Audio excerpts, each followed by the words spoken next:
ನಮಸ್ತೆ ಸ್ನೇಹಿತರೆ, ಹೇಗಿದ್ದೀರಾ? ಎಲ್ಲರೂ ಚೆನ್ನಾಗಿದ್ದೀರಾ ಅಂತ ಭಾವಿಸ್ತಾ ಇವತ್ತಿನ ವಿಡಿಯೋನ ಸ್ಟಾರ್ಟ್ ಮಾಡ್ತಾ ಇದ್ದೀನಿ. ಸೊ ತಮ್ಮನೇಲಿ ನೋಡ್ತಾ ಇದ್ದಾಗ ನಿಮಗೆ ಗೊತ್ತಾಗಿರುತ್ತೆ, ಗೃಹಲಕ್ಷ್ಮಿ ಯೋಜನೆ 25ನೇ ಕಂತಿನ ಬಗ್ಗೆ ಇವತ್ತು ಮಾತಾಡಕ್ಕೆ ಬಂದಿದ್ದೀನಿ ಅಂತ ಹೇಳಿಬಿಟ್ಟು. ಸೊ ಗೃಹಲಕ್ಷ್ಮಿ ಯೋಜನೆ 25ನೇ ಕಂತು ನಮಗೆ ಬರಬೇಕು. ಸೊ ಒಟ್ಟಾರೆಯಾಗಿ ನಮಗೆ 5 ಕಂತಿನ ಹಣ ಬರಬೇಕು ಸ್ನೇಹಿತರೆ. ಇವತ್ತು ಡೇಟ್ ಬಂದು ನಮಗೆ ಆಲ್ರೆಡಿ ಇವತ್ತು 22ನೇ ತಾರೀಕಿದೆ. ಸೊ ಇನ್ನೊಂದು 8 ದಿನ ಕಳೀತು ಅಂತ ಹೇಳಿದರೆ ಈ ತಿಂಗಳದು ಸೇರಿಕೊಂಡ್ರೆ ಒಟ್ಟಾರೆಯಾಗಿ 6 ಕಂತಿನ ಹಣ ನಮಗೆ ಬರಬೇಕು. ಇವರು ಇಷ್ಟೊಂದು ಹಣನ ಪೆಂಡಿಂಗ್ ಉಳಿಸ್ಕೊಂಡ್ರೆ ನಮಗೆ ಹಣ ಕೊಡ್ತಾರಾ ಇಲ್ವಾ, ಅಥವಾ ಗೃಹಲಕ್ಷ್ಮಿ ಏನಾದರೂ ನಿಂತು ಹೋಗಿದೆನಾ, ಇವರು ಕೊಡ್ತೀವಿ ಅಂತ ಹೇಳ್ಬಿಟ್ಟು ಯಾವಾಗೋ ಸಡನ್ಲಿ ಬರ್ತಾರೆ, ಒಂದು ಸ್ಟೇಟ್ಮೆಂಟ್ಗಳನ್ನ ಕೊಡ್ತಾರೆ, ಮತ್ತೆ ಮರೆ ಆಗ್ತಾರೆ ಇವರು. ಸೊ ಯೂಟ್ಯೂಬರ್ಸು ಏನಾದರೂ ಅವರು ಕಂಟೆಂಟ್ ಸಿಕ್ಕಿಲ್ಲ ಅಂತ ಹೇಳ್ತಿದ್ದಾರಾ, ಅಥವಾ ಸರ್ಕಾರದಿಂದನೇ ನೋಟಿಫಿಕೇಷನ್ ಬರ್ತಿದ್ದೇನಾ, ಈ ಥರದ್ದು ಎಲ್ಲ ಒಂದು ಗೊಂದಲಗಳು ನಿಮಗೆ ಇರುತ್ತೆ. ಸರ್ವೇ ಸಾಮಾನ್ಯ, ಅದು ನಮಗಾದರೂ ಬರುತ್ತೆ, ನಿಮಗಾದ್ರೂ ಬರುತ್ತೆ. ಬಟ್ ಸರ್ಕಾರದ ಕಡೆಯಿಂದ ನಮಗೆ ಏನು ನೋಟಿಫಿಕೇಷನ್ ಅನ್ನೋದು ಬಂದಿರುತ್ತಲ್ವ, ಸೊ ಅದ್ರ ಪ್ರಕಾರನೇ ನಾವು ವಿಡಿಯೋ ಮಾಡಬೇಕಾಗಿರುತ್ತೆ ಸ್ನೇಹಿತರೆ. ಇವಾಗ 25ನೇ ಕಂತಿನ ಬಗ್ಗೆ ನನ್ನ ಕಳೆದ ವಿಡಿಯೋದಲ್ಲೂ ಸಹ ನಾನು ತಿಳಿಸಿದ್ದೆ, ಯಾವತ್ತು ಬರುತ್ತೆ, ಏನು ಅದರದ್ದು ಏನೆಲ್ಲ ಆಗಿದೆ ಅಂತ ಹೇಳ್ಬಿಟ್ಟು. ಬಟ್ ಇವತ್ತೊಂದು ಲೇಟೆಸ್ಟ್ ಅಪ್ಡೇಟ್ ಬಂದಿದೆ, ಅದು ಏನು ಅಂತೇಳಿ ಈ ವಿಡಿಯೋದಲ್ಲಿ ತಿಳಿಸ್ಕೊಡ್ತೀನಿ. ಸೊ ವಿಡಿಯೋನ ಎಲ್ಲನೂ ಸ್ಕಿಪ್ ಮಾಡಬೇಡಿ, ಕೊನೆವರೆಗೂ ನೋಡಿ. 2-3 ನಿಮಿಷದ ವಿಡಿಯೋ ಇರುತ್ತೆ. ಸೊ ತುಂಬ ಯೂಸ್ಫುಲ್ ಆಗಿರ್ತಕ್ಕಂಥ ಇನ್ಫಾರ್ಮೇಷನನ್ನು ಹೇಳ್ತಾ ಇರ್ತೀವಿ. ನೀವು ಸ್ಕಿಪ್ ಮಾಡಿ ನೋಡ್ತೀರಾ, ಅರ್ಧಂಬರ್ಧ ವಿಷಯನ ತಿಳ್ಕೊತೀರಾ. ಸೊ ಹಾಗಾಗಿ ಪೂರ್ತಿಯಾಗಿ ವಿಡಿಯೋನ ನೋಡಿ ಅಂತ ಹೇಳ್ತೀನಿ. ಮತ್ತು ಯಾರೆಲ್ಲ ಚಾನಲ್ ಸಬ್ಸ್ಕ್ರೈಬ್ ಮಾಡಿಲ್ಲ ದಯವಿಟ್ಟು ಸಬ್ಸ್ಕ್ರೈಬ್ ಮಾಡಿಕೊಂಡೇ ನೋಡಿ. ಹಾಗೆ ಒಂದು ಲೈಕು, ನಿಮಗೆ ಎಷ್ಟನೇ ಕಂತಿನ ಹಣ ಬಂದಿದೆ ಅಂತ ಹೇಳೋದನ್ನು ಮರಿಬೇಡಿ ಅಂತ ಹೇಳ್ತೀನಿ ಸ್ನೇಹಿತರೆ. ಸೊ ಇವಾಗ ಗೃಹಲಕ್ಷ್ಮಿ ಯೋಜನೆ 25ನೇ ಕಂತಿನ ಹಣ ಆಲ್ರೆಡಿ ಅನುಮೋದನೆ ಆಗಿದೆ, ನಮಗೆ ಶೀಘ್ರದಲ್ಲೇ ಬಿಡುಗಡೆ ಆಗುತ್ತೆ ಅಂತ ಹೇಳಿರೋದನ್ನು ನನ್ನ ಕಳೆದ ವಿಡಿಯೋದಲ್ಲಿ ನಾನು ಹೇಳಿದ್ದೀನಿ. ಬಟ್ ಇವತ್ತು ಬಂದಿರೋ ಲೇಟೆಸ್ಟ್ ಅಪ್ಡೇಟ್ ಏನು ಅಂತ ಹೇಳಿದರೆ, ಟ್ರೆಜರಿ ಆಫೀಸಿಂದ ಹಣ ಬಿಡುಗಡೆಯಾಗಿ ಮಹಿಳಾ ಮತ್ತು ಮಕ್ಕಳ ಕಲ್ಯಾಣ ಇಲಾಖೆಗೆ ಹಣ ಹೋಗಿದೆ. ಸೊ ಅಲ್ಲಿ ಹೋಗಿದೆ ಅಂತ ಹೇಳಿದರೆ ಅವರು ಸೈನ್ ಮಾಡಿ ಚೆಕ್ಕನ್ನು ಹಾಕುವಂಥ ಒಂದು ಪ್ರೊಸೀಜರ್ ಇರುತ್ತೆ. ಸೊ ಅದು ಇವತ್ತು ಹೋಗಿದೆ ಅಂದರೆ ಇವತ್ತೇ ಅವರು ರಿಲೀಸ್ ಮಾಡ್ಬೋದು ಅಥವಾ ಮಾಡದೇನೂ ಇರ್ಬೋದು, ಎರಡನ್ನೂ ಇರುತ್ತೆ ಇಲ್ಲಿ. ಯಾಕಂದರೆ ಹಣ ದುಡ್ಡು ಬಂದಿದೆ, ಅವ್ರು ಇಟ್ಕೊಂಡು ಕೂತ್ಕೊಂಡಿದ್ದಾರೆ ಅಂತ ನಾವು ಜೋರು ಮಾಡಿ ಕೇಳೋಕ್ಕಾಗಲ್ಲ. ಸೊ ಹೋಗಿದೆ, ಅಲ್ಲಿ ಅವರ ವರ್ಕನ್ನು ನೋಡಿಕೊಂಡು ಅವರು ಮಾಡಬೇಕಾಗುತ್ತೆ. ಸೊ ಚೆಕ್ಕನ್ನು ಪ್ರಿಪೇರ್ ಮಾಡೋದು ಅಷ್ಟು ಈಸಿ ಕೆಲಸ ಇರೋದಿಲ್ಲ. ಯಾಕಂತೇಳಿದರೆ ಅಷ್ಟೊಂದು ಕೋಟಿಗಟ್ಟಲೆ ಹಣವನ್ನು ಅವರೂ ಹಾಕಬೇಕಲ್ವ ಅಕೌಂಟಿಗೆ. ಅದರದ್ದು ಒಂದು ಸ್ವಲ್ಪ ಮಿಸ್ಟೇಕ್ ಆದ್ರೂ ಯಾಮಾರಿದ್ರು ಅಂತ ಹೇಳಿದರೆ ಸರ್ಕಾರಕ್ಕೆ ಬಹುದೊಡ್ಡ ನಷ್ಟ ಆಗುತ್ತೆ. ಸೊ ಹಾಗಾಗಿ ದುಡ್ಡಿನ ವಿಚಾರದಲ್ಲಿ ಅವರು ಹರಿಬರಿ ಮಾಡೋ ಹಂಗಿರೋದಿಲ್ಲ. ಅವರು ಒಂದು ಕೆಲಸ ಕಾರ್ಯಗಳನ್ನು ನೋಡಿಕೊಂಡು ಅವರು ಚೆಕ್ಕಿಗೆ ಸೈನ್ ಮಾಡಿ ಸೊ ಚೆಕ್ಗಳನ್ನ ಪ್ರೆಸೆಂಟ್ ಮಾಡ್ತಾರೆ. ಯಾರಿಗೆಲ್ಲ ಹಣ ಬರುತ್ತೆ, ಯಾರಿಗೆಲ್ಲ ಹಣ ಬರೋದಿಲ್ಲ ಅಂತ ಹೇಳೋದು ಸ್ಥಿತಿಯಲ್ಲಿ ಇಂಥವ್ರಿಗೆ ಹಣ ಬರುತ್ತೆ, ಇಂಥವ್ರಿಗೆ ಹಣ ಬರೋದಿಲ್ಲ ಅಂತ ಹೇಳೋದು ತುಂಬಾ ಕಷ್ಟ. ಯಾಕಂದರೆ ಅವರು ಪೆಂಡಿಂಗ್ ಉಳಿಸ್ಕೊಂಡಿರೋರಿಗೆ ಮುಂಚಿತವಾಗಿ ಕ್ಲಿಯರ್ ಮಾಡ್ಕೊತ ಹಣವನ್ನು ಹಾಕ್ತಿರೋದ್ರಿಂದ. ಸೊ ಯಾರಿಗೆಲ್ಲ ಲಾಸ್ಟ್ 24 ಬಂದಿರೋ ಫಸ್ಟ್ ಅವ್ರದನ್ನು ಹಾಕ್ತಾರೆ, ಆನಂತರ 25ನೇ ಕಂತಿಗೆ ಪೆಂಡಿಂಗ್ ಇರೋದನ್ನು ಹಾಕ್ತಾರೆ.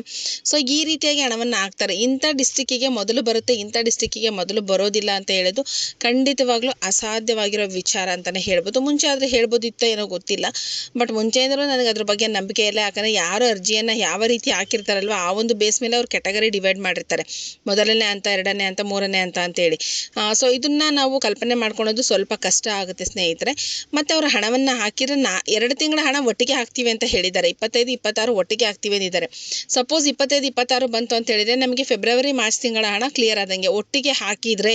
ಯಾಕಂದರೆ ಮಾನ್ಯ ಮುಖ್ಯಮಂತ್ರಿಗಳಾದ ಸಿದ್ದರಾಮಯ್ಯ ಸರ್ ಅವರು ಹೇಳಿದರು, ಆ 2 ಕಂತಿನ ಹಣ ಪೆಂಡಿಂಗ್ ಉಳಿದಿರೋದೇ ಆಯಿತು ಅಂತ ಹೇಳಿದರೆ ನಾನು ಹಣವನ್ನು ಒಟ್ಟಿಗೆ ರಿಲೀಸ್ ಮಾಡ್ತೀನಿ ಅಂತ ಹೇಳಿದರು. ಇಲ್ಲಿವರೆಗೂ ಅವ್ರು ಯಾವುದನ್ನು ಒಟ್ಟೊಟ್ಟಿಗೆ ರಿಲೀಸ್ ಮಾಡಿಲ್ಲ. ಸೊ ಇವಾಗೇನಾದ್ರೂ ಅವರು 2 ಕಂತಿನ ಹಣವನ್ನು ಒಟ್ಟಿಗೆ ಬಿಡುಗಡೆ ಮಾಡಿದ್ದಾರೆ ಅಂತ ಹೇಳಿದರೆ ಸೊ ಆ ಹಣ ಬಂದು ನಮಗೆ ಗೃಹಲಕ್ಷ್ಮಿ ಯೋಜನೆಯ ಫೆಬ್ರವರಿ ಮತ್ತು ಮಾರ್ಚ್ ತಿಂಗಳ ಹಣ ಆಗಿರುತ್ತೆ. ಇದೇ 2025ನೇ ಇಸ್ವಿಯ ಫೆಬ್ರವರಿ ಮತ್ತು ಮಾರ್ಚ್ ತಿಂಗಳ ಹಣ ಆಗಿರುತ್ತೆ ಸ್ನೇಹಿತರೆ. ಇದು 26ನೇ ಇಸ್ವಿ ಇದೆ, ಕನ್ಫ್ಯೂಸ್ ಆಗಬೇಡ್ರಿ. ಸೊ 2026 ಜನವರಿನಲ್ಲಿ ನಾವಿದ್ದೀವಿ ಅಂತ ಹೇಳಿದರೆ ಕಳೆದ ವರ್ಷದ ಫೆಬ್ರವರಿ ಮತ್ತು ಮಾರ್ಚ್ ತಿಂಗಳ ಹಣ ನಮಗೆ ಬಂದಿಲ್ಲ. ಸೊ ಆಲ್ಮೋಸ್ಟ್ 1 ವರ್ಷ ಮುಗಿದೋಯ್ತು. ನಮಗೆ ಹೋದ ವರ್ಷದಲ್ಲಿ ನಮ್ಗೆ ಹಣ ಬಂದಿರೋದು ತುಂಬ ಕಡಿಮೆ ಇದೆ, 6ರಿಂದ 7 ಕಂತು ಹಣ ಬಂದಿರ್ಬೋದು ಅಷ್ಟೇ, ತುಂಬ ಕಡಿಮೆ ಇದೆ. ಸೊ ಹಾಗಾಗಿ ಗೊಂದಲ ಮಾಡ್ಕೋಬೇಡಿ. ಸೊ ನೆಕ್ಸ್ಟ್ ಫೆಬ್ರವರಿ ಬಂದರೆ 1 ವರ್ಷದ ಹಿಂದಿನ ಹಣ ಬರಬೇಕಾಗುತ್ತೆ ನಮಗೆ. ಸೊ ಇದು ಏನಂತ ಹೇಳಿದರೆ ಅವ್ರು ಯಾವ ರೀತಿಯಾಗಿ ಈಸಿಯಾಗಿ ಇದನ್ನು ಮಾಡ್ಕೊತ ಬಂದು ಅಂದರೆ ಆ ರೀತಿಯಾಗಿ ಮಾಡಿದರು.